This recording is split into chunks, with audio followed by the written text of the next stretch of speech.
Olá, bom dia! O A Notícia de Frente desta quarta-feira, dia 4 de novembro, está no ar. Chega junto, seja bem-vindo, participe aqui com a gente do A Notícia de Frente. O jornal é feito para você. Bom dia, Haroldo. Bom dia, Nayara Moura. Bom dia a todos os nossos queridos telespectadores. Uma excelente quarta-feira a todos. Excelente quarta-feira, de muitas bênçãos. E só lembrando que hoje a gente dá seguimento, dá continuidade à segunda rodada de entrevistas com os candidatos à Prefeitura de Cuiabá. São 11, são 11 do Senado, são 8 candidatos. 8 candidatos. E a ordem foi definida em sorteio e hoje o nosso convidado é o prefeito Emanuel Pinheiro, que tenta aí a reeleição. Falando em eleições, Nayara Moura, como é que estão as eleições lá nos Estados Unidos?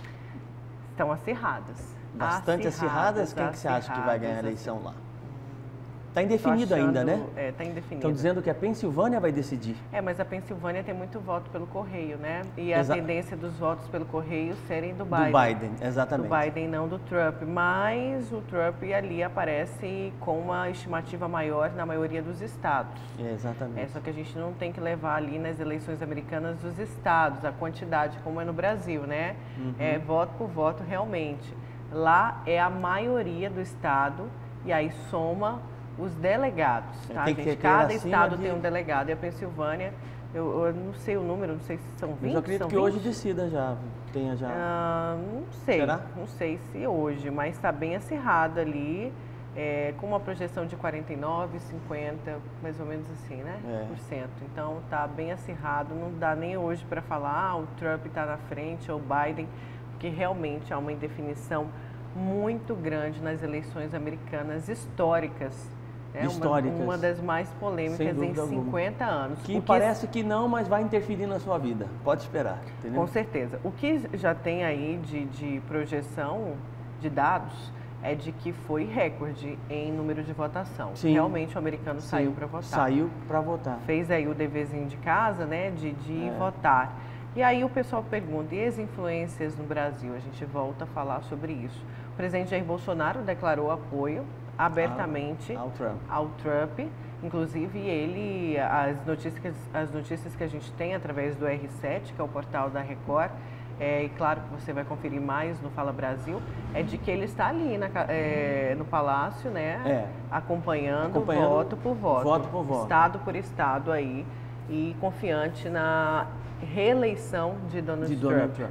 Confiante na reeleição de Donald Trump. Só que aí o pessoal pergunta, mas se o Biden ganhar, como que fica a relação Brasil-Estados Unidos com esse voto declarado? Fica, na minha opinião, não vai mudar em muita coisa. Por quê? Declarar, ele declarou. Tudo bem, assim como fez com as eleições argentinas. Ganhou o opositor, né? Quem ele não queria, o Fernandes. Mas as relações estão tranquilas entre Brasil e Argentina. Inclusive, o presidente Bolsonaro já até convidou o Fernandes, o presidente da Argentina, a vir no Brasil e mandou o general Mourão na posse dele. Então, um chefe de Estado tem que saber se relacionar ainda mais com a maior potência do mundo, que é os Estados Unidos. Não tem como ser diferente. É a maior potência econômica do mundo porque tem a maior potência bélica do mundo. Ninguém mexe com quem tem uma condição de guerra, de certa forma, infinitamente maior que qualquer outro país do mundo, né?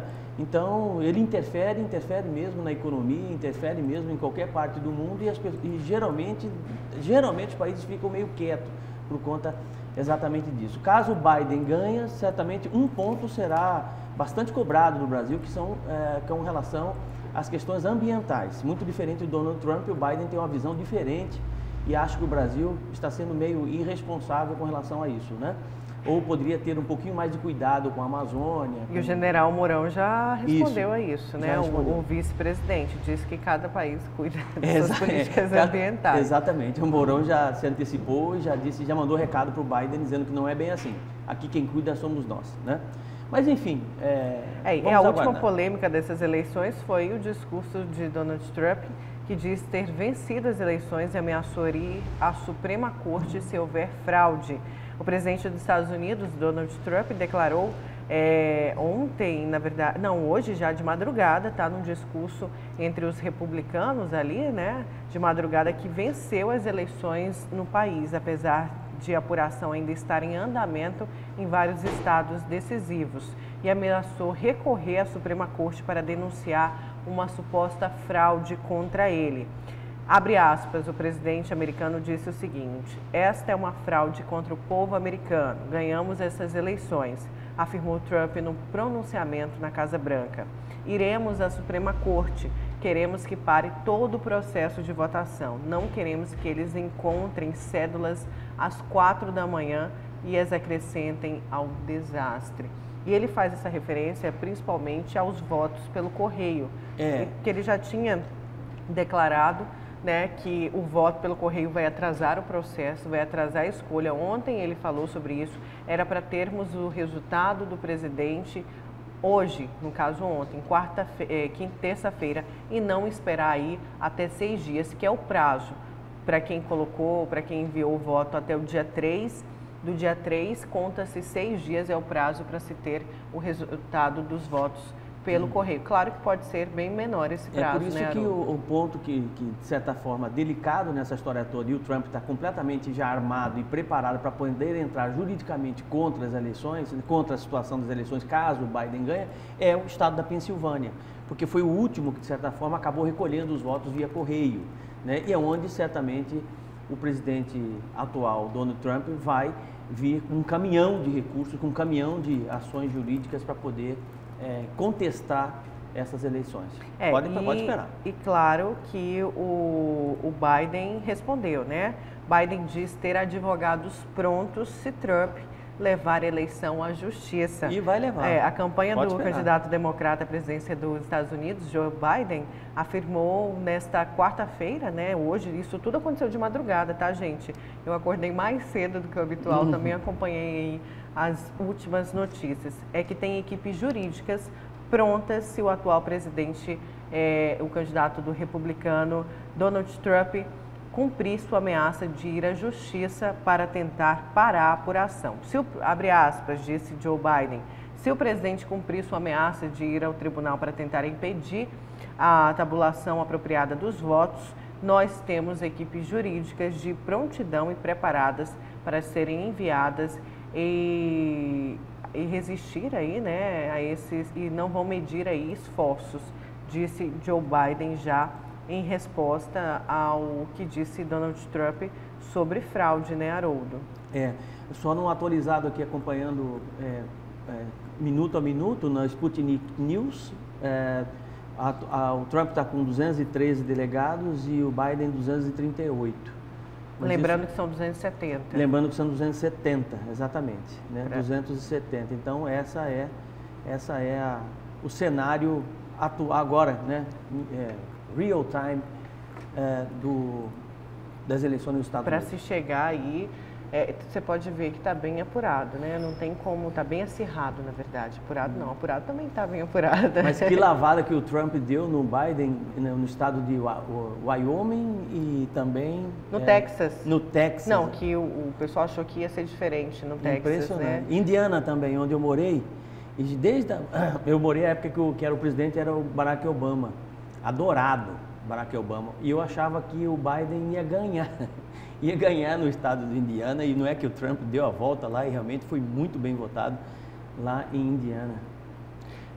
E aí o pessoal pergunta, mas eu vi ali no mapa, né, tem mais mapinha, acho que tem várias aí, emissoras divulgando, tem mais vermelhos. Vermelhos, né? Mas mais uma vez a gente volta a falar que não é quantidade, como acontece no Brasil, é por delegados. Exatamente. E cada estado tem uma quantidade X de delegados, que são aqueles representantes, né, do povo, os que são engajados com eleições, são um tipo de fiscalizadores. Olha só para a gente ter aqui, Pensilvânia, por que é um estado-chave? Tem 20 delegados, é muitas. Texas, 38 delegados. Flórida também, 29 delegados. Aí você pega aí, Nevada, por exemplo, tem só 6. Só 6 delegados, só para você fazer aí um comparativo. Você tem Indiana aí para saber? Indiana, não aqui não tem Indiana.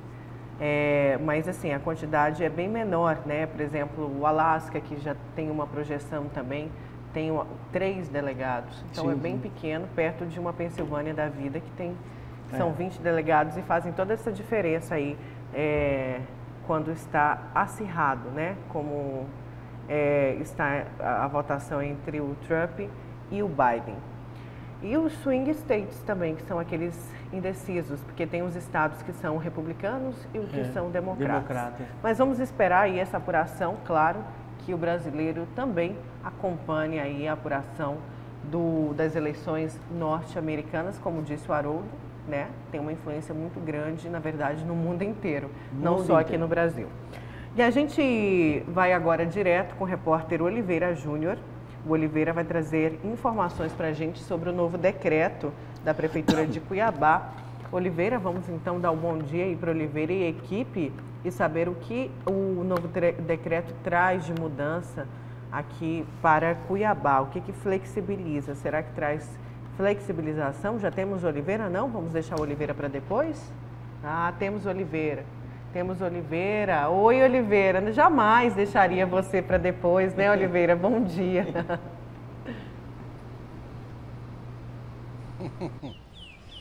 Bom dia, Nayara. Bom dia, Haroldo. Olha, novidade praticamente nenhuma, né? O decreto que foi baixado e publicado no Diário Oficial na edição de hoje da Prefeitura de Cuiabá diz exatamente o seguinte: as aulas do município continuam suspensas, seguem suspensas até pelo menos o próximo dia 20 desse mês. Contudo, a normativa não altera as regras estabelecidas no dia 2 de setembro, que autorizavam as modalidades de berçário 1 e 2, maternal 1 e unidades privadas. Conforme publicação anterior, segue permitido em Cuiabá as atividades presenciais de cursos livres, pós-graduação e similares, desde que respeitados o limite de 35 alunos por classe e 50% de ocupação total dos ambientes educacionais. Além do novo decreto, o Diário Oficial de Contas de quarta-feira circula com correção da normativa anterior, retificando o horário das celebrações religiosas, que passarão a ser das 6 da manhã às 10 da noite, respeitando o limite de 2 eventos por turno e intervalo mínimo de 1 hora entre cada atividade. Lembrando, Nayara, que lá em São Paulo o governo e a prefeitura já autorizaram o retorno das aulas. Aqui em Cuiabá, ainda não, nas escolas da rede pública municipal, pelo menos até o próximo dia 20. Certo, Oliveira, isso mesmo. Obrigada pelas suas informações, viu? E lembrando que da rede privada fica aí a critério das escolas privadas junto aos pais. Muitos estão fazendo enquete, perguntando ali se os pais querem esse retorno. Você sabe que ontem, Nayara, eu fiz uma enquete no Cidade Alerta exatamente perguntando às pessoas o que é que eles acham desse decreto, né? E a maioria, pelo menos o número de pessoas que participaram, a maioria deu exatamente que concordou com isso, né? Com essa decisão de não retorno, porque está no final do ano, eles acham melhor voltar o ano que vem. A maioria das pessoas que participaram da enquete no Cidade Alerta, só ano que vem com toda a biossegurança, ou até inclusive após vacinação, porque existe a possibilidade, inclusive, da vacinação do imunizante estar disponível aí no primeiro trimestre de 2021. Enfim, então a população, me parece que em cima da enquete que eu fiz, parece que aprovou o decreto. Aprovou o decreto, né? De continuar suspensas. Continuar suspensas as aulas presenciais na rede municipal de ensino. É muito complicado mesmo, mas tem pais que não tem outra opção, infelizmente, né? A não ser de mandar os filhos aí para a escola, porque tem que fica trabalhar. Uma situação desconfortável, que ao mesmo tempo que você tem escola fechada, você tem cinema aberto, você tem shopping aberto. O shopping no centro, no final de semana, estava lotado, né? Então, sempre está lotado. Exatamente. Então, o que é que contamina mais? Né? Uma sala de cinema ou uma sala de aula? Não, você tem restaurante, você tem brinquedotecas. Isso, exatamente. Então, é isso que fica meio desconfortável na cabeça das pessoas. Mas se nós considerarmos que o ano letivo praticamente acabou, né? Eu acho que por questões de prudência e segurança, muitas vezes realmente a melhor decisão será essa mesmo de começar só o ano que vem. Olha, vamos falar de eleições agora, porque a Justiça começou a colocar as informações dos eleitores e das candidaturas em cada urna eletrônica que será usada no dia da votação. A cerimônia pública de carga e lacre começou ontem e vai até o dia 10.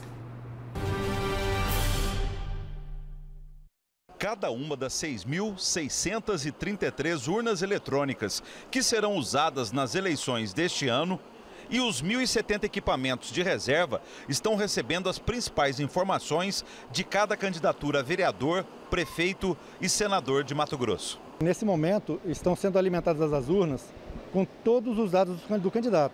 O nome para a urna, o número dele, o partido, o cargo ao qual concorre e a foto do candidato. Todas as 7.703 urnas eletrônicas também estão sendo alimentadas com as informações principais dos eleitores que votam em cada sessão das 57 zonas eleitorais do estado. Cada urna tem a informação específica dos seus eleitores daquela sessão, com o nome dele e o número do título. Cada urna eletrônica tem duas memórias. A carga com as informações sobre as candidaturas e os eleitores é dada na memória externa do equipamento. A urna ela é projetada para ser um dispositivo seguro, né? Ela não é um computador convencional, foi projetada pela Justiça Eleitoral. Então dentro dela existem duas memórias, o que nós chamamos de memória interna e externa. A carga é feita primeiro na memória externa e posteriormente ela copia de forma criptografada para dentro dela uma memória interna. Então todo o contato que a urna tem com o público externo, com o ambiente externo, é feito por uma memória separada da memória que ela utiliza. E existe um processo ali dentro de checagem para verificar se esses dados não foi corrompido ou não houve alguma alteração durante esse processo de carga. Depois, cada urna eletrônica é lacrada.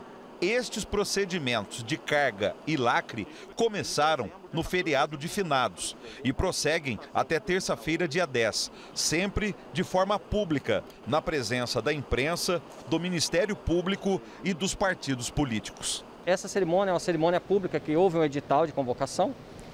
Então é possível olhar dentro da urna e ver que aquele hardware realmente foi uma urna eletrônica, que não há fraude nesse hardware, nesse equipamento, e que o processo de carga ocorreu corretamente. A carga com as informações nas memórias da urna e o lacre do equipamento prossegue até o próximo dia 10.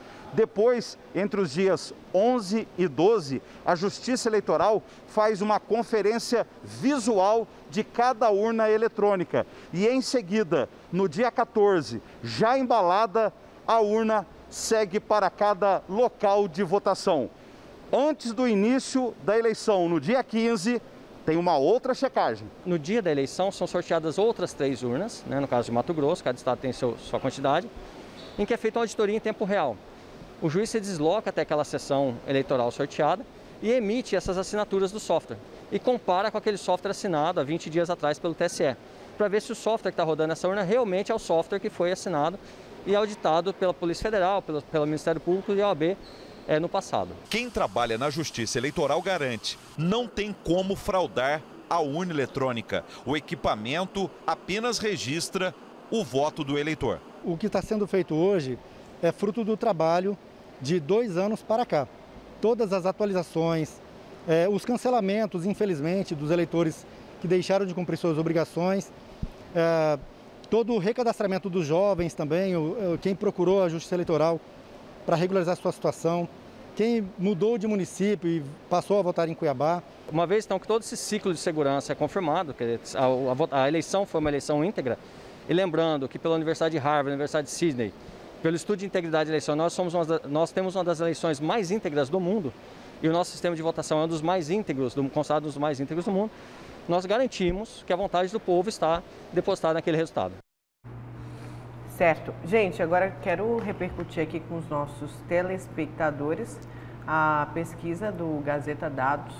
Vamos aqui então, o jornal A Gazeta de hoje traz, deixa eu pedir auxílio aqui para o Wilson Coité focar para a gente em cima dos números aqui, traz Cuiabá e traz Várzea Grande também, mas eu primeiro quero falar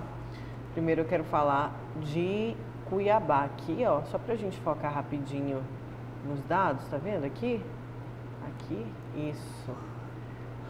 Votos válidos, Abílio 34,62%, Emanuel Pinheiro 28,21%, Roberto França 20,51%, Gisela Simona 12,82% e Julier com 2,56%. Tem também os dados dos outros, mas esses são os que mais aparecem, né? Aí na pesquisa. Vamos trazer então aqui ao GD, ao portal Gazeta Digital, deixa eu só pegar aqui, tá, a pesquisa do portal Gazeta Digital, que é a do jornal A Gazeta, né? Repercutindo então com 34,62% dos votos válidos, conforme aponta a nova rodada de pesquisa do Instituto Gazeta Dados, o vereador que hoje é candidato, Abílio Júnior do Podemos, disputaria o segundo turno das eleições com o atual prefeito Emanuel Pinheiro do MDB. O desempenho do MDBista mostra uma evolução nas intenções de voto, que fez o candidato chegar ao índice de 28,21%. E aqui tem um comparativo da primeira pesquisa, ó. Ele estava com 18, foi para 22, e o Abílio aqui, né? Que estava com 25 e subiu para 27. Aí tem também aqui, ó, a diferença dos outros candidatos que a gente acabou não falando. Teve um crescimento do Julier, você viu? Sim. Por isso que ele entrou. E aqui o Aécio, né, se mantém mais ou menos, Gilberto também, e o Paulo Henrique Grando não pontuou. E vamos para esse dado aqui, olha, brancos, nulos e os que não souberam responder, eles somam aí, então, aumentaram, viu, Haroldo? Sim. Ó, foi para 18%, era 16%, e os brancos e nulos diminuíram, você vê aqui, né? Mas agora é hora desses aqui, dos candidatos, conquistarem esse percentual aqui, que ainda é muito grande. Aí você soma aí, vai para 22, né, com a somatória do branco e nulo, que também deve ser conquistado. E tem que observar também um outro ponto bastante importante nessas pesquisas, que é o índice, que é o percentual de rejeição. Isso é muito importante. Vamos ver aqui a rejeição. Né? Se você tiver esse dado aí, eu acho importante você divulgar, porque a rejeição já é, de certa forma, um comportamento cristalizado do eleitor. Ele não recua. Vamos lá para a rejeição, então. A rejeição caiu de todos. De todos. Da primeira pesquisa, por exemplo, a rejeição de Emanuel Pinheiro era de 50%, foi para 33%. Julier Sebastião era de 46%, foi para 6%. Do Gilberto Lopes Filho, de 39%, foi para 2%. Do Paulo Henrique Grando, de 36%, foi para 2%. Do Roberto França também caiu bastante, de 34% para 12%. E da Gisela foi de 34%, é isso? Também para 2%, também caiu muito. E do Abílio foi de 19% para 16%, ou seja, o número de rejeição diminuiu para todos. Porque as pessoas estão se decidindo, né? Tá? Quer dizer, tem muita coisa para acontecer ainda, tem praticamente 10 dias aí, tem novo debate aqui no Grupo Gazeta de Comunicação, salvo engano, no dia 10 ou no dia 11, qual é a data específica para esse debate. Acho importante, independente da posição, se está em primeiro, está em segundo, está em terceiro, que o candidato participe desta, até em respeito, né, em respeito ao eleitor, para que possa realmente reforçar as suas propostas e realmente possa se posicionar enquanto candidato à Prefeitura de Cuiabá. Mas tem muita coisa para acontecer ainda. Isso mesmo. E traz também o nome dos vereadores mais lembrados, tá? A gente vai trazer aqui porque são muitos, mas traz também o número dos vereadores mais lembrados. Agora vamos para Várzea Grande, vamos acompanhar aqui a pesquisa na cidade industrial, pelo menos era para ser, né?